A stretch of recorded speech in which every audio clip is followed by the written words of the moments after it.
Hello friends, welcome to Bindu Dhadwal chemistry lessons. Our topic for today is metal carbonyls, their structure, preparation, bonding.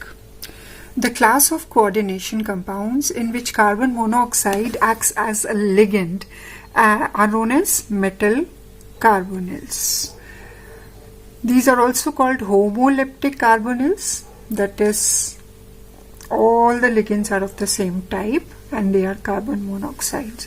These compounds contain both sigma and pi character and they are formed by many transition metals. Structure: homoleptic binary metal carbonyls have simple, well-defined structure. For example, tetracarbonyl nickel is tetrahedral, pentacarbonyl iron is trigonal bipyramidal, octahedral structure is shown by hexacarbonyl chromium. Some carbonyls have metal-metal bonds. For example, decacarbonyl dimanganese 0. In these, two square pyramidal units are joined by manganese-manganese bond. This unit is square pyramidal and this one is also, and they are joined by manganese-manganese bond. Then we also have octacarbonyl dicobalt 0. In this, apart from the cobalt-cobalt bond, we also have a carbon monoxide which is acting as a bridging ligand, two carbonyl bridging ligands, and rest are normal ligands. So these are the different structures. Now, based on the number of metal atoms present in metal carbonyls, these can be classified as mononuclear. For example, tetracarbonyl nickel, pentacarbonyl iron and hexacarbonyl chromium. Binuclear, for example, nonacarbonyl diiron, then nonacarbonyl dicobalt and decacarbonyl dimanganese. Then we have dodecacarbonyl triiron. We also have dodecacarbonyl tetracobalt. This is tetranuclear. Preparation of metal carbonyls. One method is direct interaction of finely divided metal and carbon monoxide. So direct nickel directly reacts with carbon monoxide to form tetracarbonyl nickel. Similarly, pentacarbonyl iron and hexacarbonyl molybdenum. We can also react suitable metal salts and carbon monoxide in presence of reducing agent. For example, cobalt carbonate and 8 carbon monoxide will react in the presence of hydrogen gas at 150 degrees centigrade and high pressure to form octacarbonyl dicobalt along with carbon dioxide and water. General characteristics of metal carbonyls: they are mostly solids at room temperature and pressure. The iron and nickel carbonyls are liquids. The mononuclear carbonyls are volatile and toxic. With the exception of nonacarbonyl diiron, carbonyls are soluble in hydrocarbon solvents. Mononuclear carbonyls are either colorless or light colored. For example, pentacarbonyl iron is light straw colored. However, polynuclear carbonyls are more deeply colored. For example, dodecacarbonyl triiron, it's a deep grass green solid. Then the metal carbon bond in metal carbonyl possesses both sigma and pi character. This we will do in the bonding also. The reactivity of metal carbonyls is due to the number one metal center of carbonyl and the carbon monoxide ligands. Metal carbonyls are used as industrial catalysts and precursors in organic synthesis.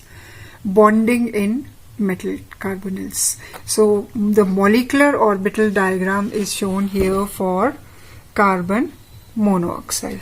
You can see there is an energy difference between the 2s orbitals of different atoms, but in the molecular orbital level diagram, the 2s and 2s will combine to form sigma 2s and sigma star 2s, and similarly the 2p will combine to form sigma 2pz, pi 2px, pi 2py. Then we have pi star 2px and pi star 2py and sigma star 2pz. Out of these, the electrons are filled up till sigma star 2s in order of increasing energy. So this is the highest occupied molecular orbital, and this is the lowest unoccupied molecular orbital. So it is clear from the molecular orbital diagram that highest occupied molecular orbital is a lone pair, sigma star 2s, is a lone pair projecting away from the carbon atom. It's quite far from the carbon atom.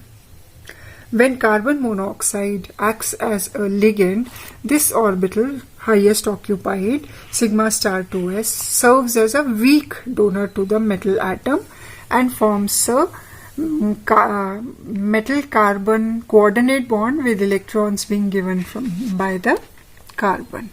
So this is the metal lone pair sigma bond between, this is the Lewis acid and this is the Lewis base. This is giving electrons. But at the same time, the lowest unoccupied molecular of carbon monoxide are pi star 2px and pi star 2py. Now these vacant orbitals overlap with filled metal d orbitals having pi symmetry. So this is the filled d orbital of metal and this is the vacant pi star 2px or 2py orbital of carbon monoxide. So in this case, the filled electrons donate they overlap with the vacant pi star orbitals of carbon monoxide and form a pi bond with electrons going from the metal to the ligand. So these vacant orbitals overlap with metal d orbitals having pi symmetry. This results in bond from filled d orbital in metal into vacant orbitals on carbon monoxide, and this is called back bonding.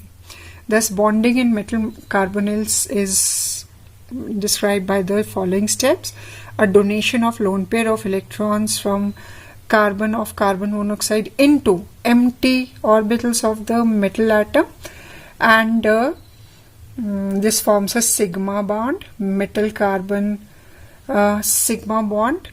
Then there is a pi overlap involving donation of electrons from filled d orbitals into vacant anti-bonding molecular orbitals of carbon monoxide. This results in the formation of metal carbon pi bond. This is called back donation or back bonding, and metal and ligand bonding creates a synergic effect. Electrons are given as well as taken. Synergic effect between the ligand and the metal, which strengthens the bond between carbon monoxide and metal. So the ligands such as carbon monoxide, cyanide and nitronium are capable of accepting an appreciable amount of electron density from metal atom into their empty pi or pi star orbitals. So these are called pi acceptor or pi acid ligands. Normally you talk about ligands are those which donate a pair of electron. Here they are accepting as well. So this type of interaction increases the crystal field splitting value delta O.